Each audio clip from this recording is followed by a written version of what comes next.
jurnalis Papua. Penolakan calon bupati non OAP mengemuka menjelang pemilihan kepala daerah pada Desember 2020 di 11 kabupaten di Provinsi Papua. Penolakan melalui demo dan pemberitaan media disampaikan pemuda dan mahasiswa, masyarakat, tokoh adat 3 kabupaten, Merauke, Kirom, dan Bovendigul. MBL Jurnalis Papua berhasil merekam pendapat Herman Yoku, kepala suku besar Perang, suku Wikaya yang membawahi 7 kampung di Kabupaten Kirom. Herman yang juga anggota MRP kelompok kerja adat ini menjawab pertanyaan mengapa terjadi terhadap pencalonan non-OAP dalam masalah Desember pilkada ya. 2020 nanti. Ini ya. Penjelasannya. Bahkan dia Saya kira ancam palang kantor KPU bila perjalanan Otsus sudah 19 tahun kita lihat. Jakarta dan manusia warga negara Republik Indonesia sudah sadar dan sudah tahu bahwa kenapa undang-undang Otsus itu dikasih. Ibarat bagaikan bubur panas yang dikasih kepada orang Papua untuk makan. Harusnya mereka sadar. Pemangku kepentingan dalam hal ini pejabat khusus dan umumnya yang ada di tanah Papua. Kenapa undang-undang itu dikasih? Undang-undang dikasih karena orang Papua minta merdeka. Dia tidak minta pilihan lain, dia minta kepada JB Habibie, lepaskanlah kita sudah dari negara Republik Indonesia. Jawaban terakhir kan Habibie pulang, dia pakai bahasa Alkitab. Bapak-bapak dan saudara-saudara sekalian pulang dan renungkan baik-baik. Kata ini harusnya Jakarta sadar juga. Jakarta sadar, kenapa dia bisa begitu dikatakan oleh B.J. Habibie almarhum sekarang. Karena dia kasih itu tuh untuk menjinakkan, melunakkan, meredakan pikiran daripada orang Papua yang minta memisahkan diri dari negara kesatuan Republik Indonesia. Yang kedua, perjalanan Otsus sampai detik hari ini masuk di usia yang ke-19 undang-undang ini berlaku. Orang Papua tidak merasakan manfaat daripada undang-undang otonomi khusus itu yang disebut Undang-Undang 21 itu. Sebenarnya dia punya tren disebut itu bukan undang-undang otonomi khusus, undang-undang otoritas khusus. Kalau sudah dipakai otoritas khusus, kenapa orang Papua ini tidak bisa sejahtera di atas tanahnya? Kenapa orang Papua harus merengek-rengek lagi? Ini kan hak politiknya seakan-akan dicabut semua. Baru Jakarta punya jelek, ya Jakarta kasih lagi undang-undang pemerintahan daerah yang belum dicabut. Itu undang-undang 99. Itu belum dicabut. Undang-undang pemerintahan daerah yang pertama. Tentang otonomi Irian Barat. Ini. Itu belum dicabut. Turun lagi undang-undang 32. Pemerintahan daerah awalnya. Otonomi khusus juga belum beranjak dari dia punya keinginan sesungguhnya. Yang minta merdeka tadi itu tidak terwujud karena perubahan ke undang-undang 32 pemerintahan daerah. Ini. Undang-undang 22 tahun 99 itu tentang pemerintahan daerah. Dia berubah ke 32. Berubah lagi ke 23 sekarang. Berubah lagi ke Undang-Undang nomor 10. Karena ada ruang yang dikasih ke DPR untuk pemilihan bupati atau wakil bupati yang berhalangan tetap. Atau terindikasi kasus dan lain sebagainya. Tapi Undang-Undang 21 dikasih yang dikurung. Termasuk Undang-Undang nomor 33 tentang pembagian keuangan negara. Ini kan mengacaukan, jadi Jakarta yang mengacaukan Papua. Jadi jangan kamu salahkan orang Papua terus, itu salah juga. Harusnya Jakarta mengoreksi diri, khususnya Departemen Dalam Negeri. Kenapa bisa kirim undang-undang yang menindis Undang-Undang 21 yang kalian sendiri kasih? Berarti saya anggap Undang-Undang 21 tidak ada artinya di tanah Papua. Kembalikan saja ke Jakarta.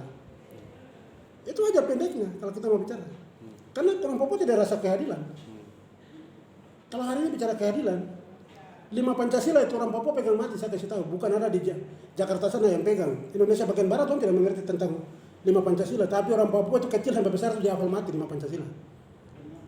Jadi jangan kita orang kerja baku tipu. Jakarta harus sadar dan mengerti baik tentang isi hati orang Papua. Saya tidak mau bicara panjang lebar, saya cuma kasih satu poinnya yang kedua.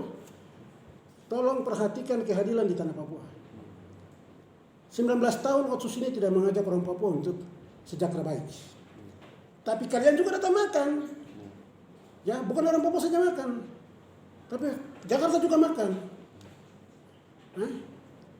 Pemerintah daerah juga bukan saja orang Papua, tapi orang pendatang juga ikut makan, orang Papua.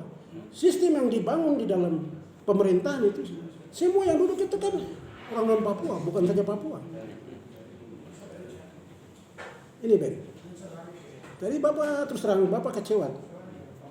Bapak lihat hal ini, Bapak kecewa.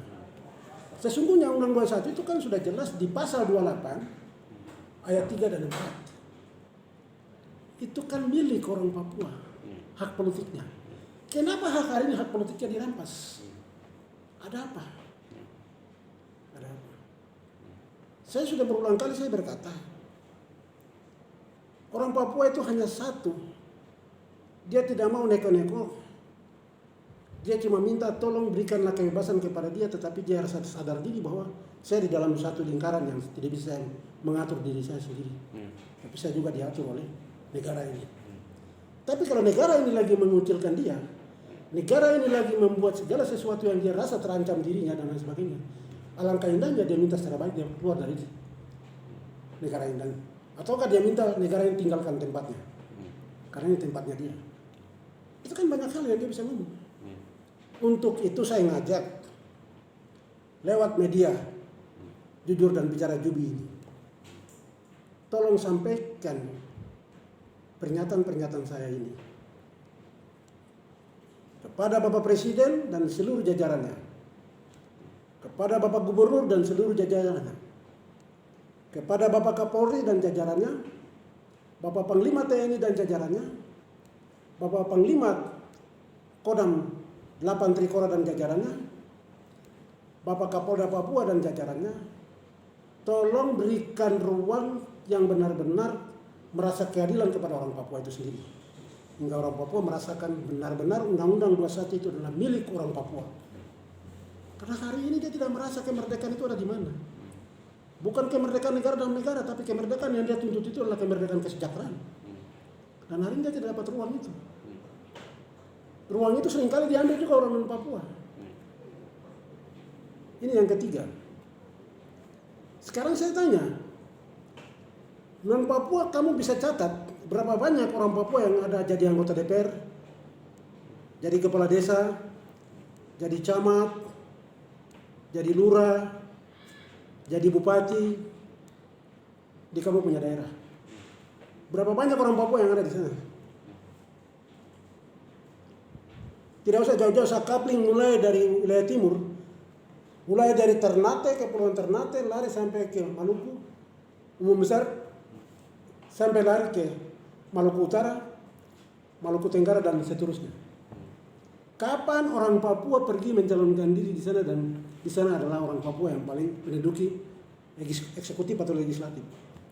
Kalau tidak ada, saya harap saudara jangan datang mengacaukan sesuatu di tanah Papua dan mengaplingkan hak orang Papua. Saya kepala suku besar dari 7 kampung, kepala suku Wikaya, kepala suku besar Perang. Saya kepala suku. Saya status saya jelas. Hari ini saya cuma bicara tentang konteks budaya saya yang saya minta kepada seluruh warga transmigrasi yang ada di Arso, Skanton, dan seluruhnya yang ada di Kerom, karena ada Senggi. Tadinya saya klaim hanya Arso dengan Skanton.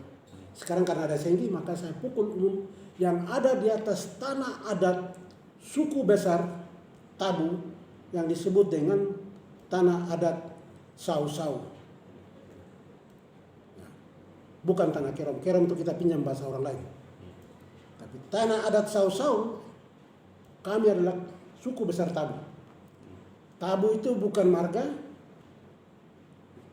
Tabu itu adalah suku. Kami di atas suku besar tanah adat Sau-Sau yang sekarang dijadikan kerong.